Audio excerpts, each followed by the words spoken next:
Vasanth TV ரசிகர்கள் அனைவருக்கும் வணக்கம். இன்னைக்கு நம்மளுடைய தெரிந்து கொள்வோம் நிகழ்ச்சியில பறவைகளை பத்தி தெரிஞ்சுக்க போறோம். பறவைகளை பத்தி தெரிஞ்சுக்கிறதுனா இப்படிலாம் பறவைகள் பண்ணுதாப்பா அப்படின்னு உங்களுக்கு தெரியாத வியக்கத்தக்க பல விஷயங்களை தான் இதில் நம்ம தெரிஞ்சுக்க போறோம்.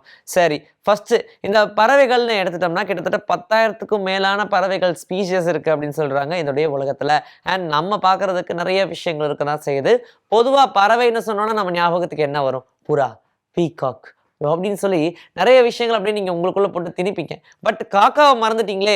காலையில போய் சாப்பாடு யாருக்கு வைக்கிறோம்? காக்கான்னு கூவி காக்காக்கு தானே வைக்கிறோம். அந்த காக்காவை ஏன் சாப்பாடு வைக்கிறாங்க அப்படின்னு யோசிச்சிருக்கீங்களா? இல்ல அந்த காக்கா தான் யோசிச்சிருக்குமா? காரணம் என்ன அப்படின்னு பார்த்தோம்னா, நம்முடைய முன்னோர்கள்லாம் காக்காவா வராங்க அப்படின்னு சொல்றாங்க. சரி, அது ஒரு ரீசன். எனிவேஸ், மனிதர்கள் போன்றவே ஒரு உயிர் இறந்துருச்சு அப்படின்னா அந்த உயிருக்கு தேவையான ஒரு மரியாதையை செலுத்தக்கூடிய ஃபியூனரல்னு சொல்லுவாங்களே, இறுதிச் சடங்கு.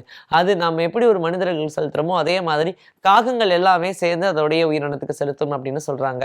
அப்படின்னா நீங்க மலர் மாலையெல்லாம் தூவி அப்படிலாம் கிடையாது. எங்க இருந்தோ ஒரு சின்ன சின்ன பிட்டான குச்சிகளை எல்லாம் எடுத்துட்டு வந்து எங்க இறந்திருக்கோ அங்க இருக்கக்கூடிய கூட்டத்தெல்லாம் கூட்டி அதுவும் காக்கான்னு கத்தி அதோடைய விஷயங்கள் எல்லாத்தையுமே அதோடைய ஃபீலிங்ஸ் எல்லாத்தையுமே அதை எக்ஸ்பிரஸ் பண்ணும் அப்படின்னு சொல்றாங்க. ஸோ அப்படியே போகிற போக்கில் போகாம ஏதோ அதோடைய உயிரினம் கீழே இறந்து கிடக்கு அப்படின்னும் போது அதற்கும் பார்த்து இறுதி சடங்கு நடத்தக்கூடிய அளவுக்கு இருக்கு அப்படின்னா அது இந்த காகம் மட்டும்தான் அப்படின்னு சொல்றாங்க. ஸோ அதனாலயும் என்னமோ தெரியல, இருந்தாங்கன்னா அவங்க காகமா வருவாங்க அப்படின்னு சொல்றாங்க. அது வேற டிபார்ட்மெண்ட். பட் காகங்கள் இப்படி பண்ணுதா அப்படின்னு நம்ம நினைக்கும் போது நிஜமாவே வியப்பா தான் இருக்கு. ஹம்மிங் பேர்ட் அப்படின்னு சொல்லும்போது ஸ்மாலஸ்ட் அண்ட் கியூட்டஸ்டான ஒரு பேர்ட் அப்படின்னு கூட சொல்ல முடியும். இந்த ஹம்மிங் பேர்டோடைய தனி திறமை என்னன்னா இதெல்லாம் பேக்வேர்ட்ஸில் ஃப்ளை பண்ண முடியும்னு சொல்கிறாங்க. ஸோ பொதுவாக பறவைகள் எல்லாமே நேர்கோட்டில் பறவையாக பண்ணும் இல்லையா? பட் இதோடைய சின்ன உருவம் தான் இதற்கு காரணமாக என்ன அப்படின்னு தெரியல.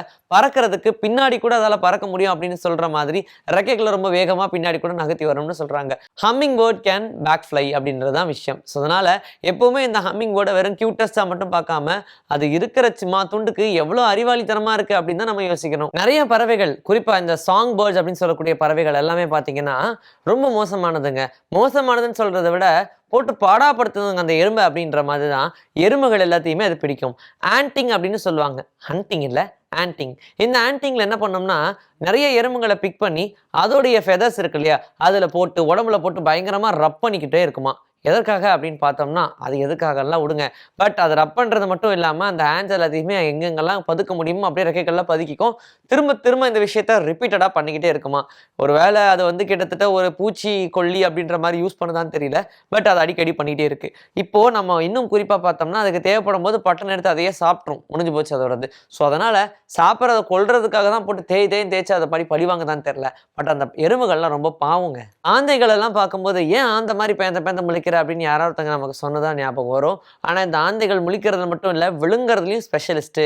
ஏதோ ஒரு உயிரினம் கிடச்சிச்சு சாப்பிட்றதுக்கு அப்படின்னா, உதாரணத்துக்கு அது எலியாக இருக்கலாம், இல்லைனா அணிலுடைய குட்டியாக இருக்கட்டும், அதெல்லாம் இருக்கட்டும்னா அதை மென்னே சாப்பிடாது, பட்டுன்னு வாயில் போட்டு முழுங்கிடும் அப்படின்னு சொல்கிறாங்க.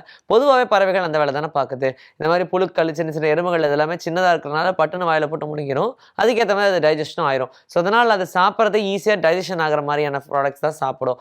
ஆனால் இந்த ஆந்தையை பொறுத்த வரைக்கும் இந்த வயிறு ரெண்டு பகுதியாக நீங்கள் பெறீங்க, டைஜஸ்டபிள், நான் டைஜஸ்டபிள். இந்த நான் டைஜஸ்டபிள் தான் இது எதுக்கு, அதான் டைஜஸ்டே ஆகல, எதுக்கு வயிறு அப்படின்னு நீங்கள் யோசிக்காது, எனக்கு புரியுது.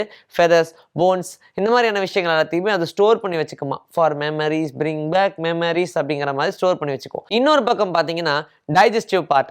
இதில் என்ன பண்ணோம்னா அது சாப்பிடக்கூடிய உணவுகள் எல்லாத்தையும் விழுங்குது இல்லையா, விழுங்கக்கூடிய அந்த ப்ராடக்டை சட டைஜஷன் பண்ணிடும். என்ன சாப்பிடும் போது உயிரணும், விழுந்ததுக்கப்புறம் அது ப்ராடக்ட் தானே. நார்தன் ஷ்ரீக்ஸ் அப்படின்னு சொல்லக்கூடிய இந்த பேர்ட் கொஞ்சம் உஷாராக இருக்கணும், பயங்கரமான ஒரு கொலகாரன் அப்படின்னு கூட சொல்ல முடியும். பச்சர் பேர்ட் அப்படின்னு சொல்லி இதுக்கு இன்னொரு பேரும் இருக்குது. இது என்ன பண்ணோம்னா அதுக்கு என்னதான் வயிறு ஃபுல்லாக இருந்தாலும் ஏதாவது ஒரு உயிரினத்தை பார்த்துருச்சுன்னு வச்சுக்கோங்க, இதுதான் நமக்கு அடுத்த ஏற அப்படி முடிவு பண்ணி பட்டுன்னு தூக்கிடும். பட் வச்சா ஓடிடும் இல்லையா, அதனால் இது எப்படியாவது போட்டு தள்ளணும் அப்படின்றதுக்காகவே எந்த இடத்துலேருந்து பிடிக்குதோ கொஞ்சம் உயரமாக கொண்டு போய் கால் அந்த உயிரினத்தை மாற்றி வச்சுட்டு சடால்னு கீழே வரைக்கும் கொண்டு வந்து அப்படி பண்ணிடும். ஸோ அதனால் இந்த பச்சர் பேர்டு எல்லாமே பயங்கரமான கொடூரமான ஒரு கொள்ளக்காரங்க அப்படின்னு கூட சொல்ல முடியும்.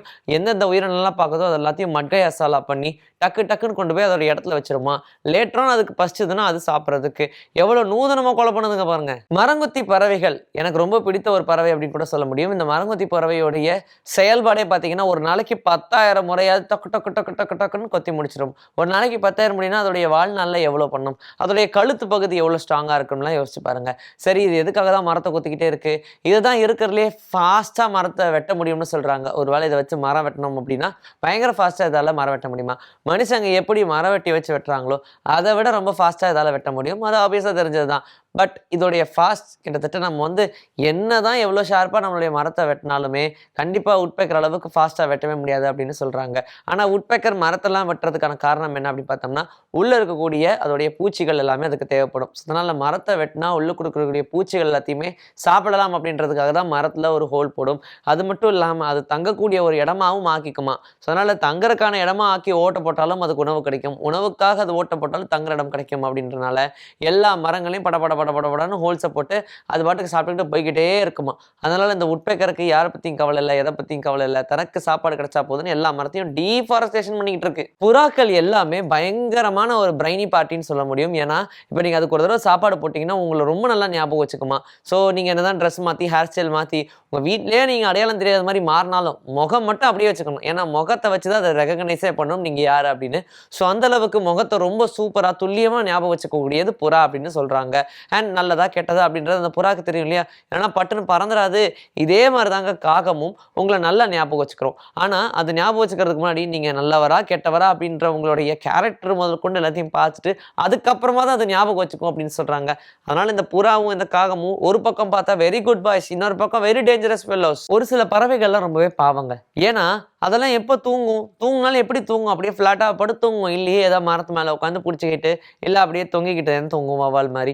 பட் இன்னும் ஒரு சில பறவைகள்லாம் இருக்குது, நல்லா உயரமாக பறக்கக்கூடியதெல்லாம் அப்படியே அந்த காற்று அடிக்கிற அந்த வேகத்தில் டக டக டக டக அப்படின்னு ஒரு பீஜம் போட்டு அப்படியே அது பாட்டுக்கு தூங்கிடும். கண்கள்லாம் வெளிச்சு தான் இருக்கும். ஆனால் அதோடைய தூக்கம் அப்படின்றது அதற்கு இருக்குமா. அதனால் எங்கேயும் மோதாது. ஏன்னா அது உயரம் தானே. உயரத்தில் என்ன இன்னொரு பறவையும் மோதிக்கிட்டா தான் உண்டு.